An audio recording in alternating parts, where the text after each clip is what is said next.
E aí, jovem, vamos estudar a lição? Quintou. Isso aí, quinta-feira, dia 19 de fevereiro. Se liga aqui no conteúdo, uma história para contar. Você gosta de contar história? Você gosta de passar adiante aquilo que você escuta e acha legal? Contar história é um negócio super especial. Eu sugiro que você seja um contador de histórias, mas que tal começar a contar um pouco mais a história de Jesus? Porque ela é única e não há nenhuma história que se compare a esta história, a história da salvação através de Jesus Cristo. E se liga só, esta é uma história contada desde o princípio da Bíblia. A partir do Gênesis você já percebe isso em evidência. O capítulo 3 de Gênesis, verso 15, que da semente da mulher surgiria aquele que esmagaria a cabeça da serpente, isto pelos teólogos é denominado de proto-evangelho. É o resumo do Velho Testamento. Se você precisasse de apenas um versículo do Velho Testamento, Gênesis 3,15 define o grande conflito e a solução. O grande conflito, a luta entre o bem e o mal, mas o mal tendo a sua cabeça esmagada pelos pés do filho que nasceria da mulher, a saber, Jesus Cristo. É o resumo do Velho Testamento, assim como você tem em João, capítulo 3, verso 16, o resumo do Novo Testamento. Exatamente. É porque Deus amou o mundo de tal maneira que deu seu Filho unigênito para que todo aquele que nele crê não pereça, mas tenha vida eterna. Você resumiu o Velho e resumiu o Novo Testamento em 2 versículos apenas, respectivamente. Mas não se limita aí. Você vai um pouco mais adiante. Abraão teve uma experiência extraordinária com Deus e claro que você já sabe que ele é o pai da fé. No capítulo 22, ele sobe o Moriá, a Cordilheira do Moriá, numa das montanhas que o Senhor lhe mostrou.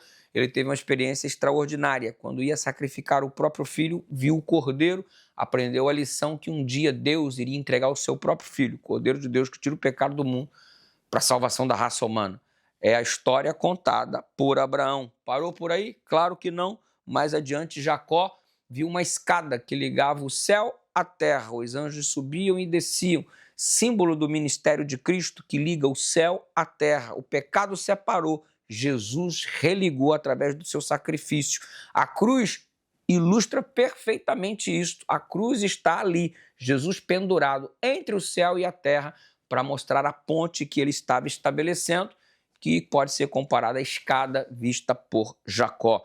Jesus também é uma história contada por Moisés. Lembra quando no deserto as serpentes começaram a picar o povo por causa de uma revolta? Exatamente. O povo se tornou rebelde, querendo se revoltar contra Deus, contra o líder que Deus instituiu. A serpente predominou, acabando com a vida de geral. E o Senhor então mandou que Moisés erguesse uma serpente de bronze, que mais tarde Jesus explicou ser símbolo dele mesmo. Ou seja, ele estava sendo levantado e Cristo disse, quando eu for levantado, atrairei todos a mim, assim como a serpente de bronze foi levantada no deserto. Importa que o Filho do Homem também seja erguido. Moisés viu o meu dia, isso você percebe no conteúdo apresentado por Moisés, e assim Jesus conclui, Abraão viu o meu dia. Em outras palavras, Moisés viu o dia de Jesus, Abraão viu o dia de Jesus, Jacó viu o dia de Jesus, o próprio Adão já ficou sendo conhecedor acerca de Jesus, o povo de Israel no santuário tinha ilustrado Jesus, o pão da vida, a água da vida, Jesus o intercessor por intermédio do incenso, enfim, tudo no santuário representava Jesus Cristo, o Cordeiro, a água, enfim, história contada sempre, continuamente, história de Jesus. Quer uma história para contar? Conta a história de Cristo, mas conta o que esse Cristo fez na sua vida.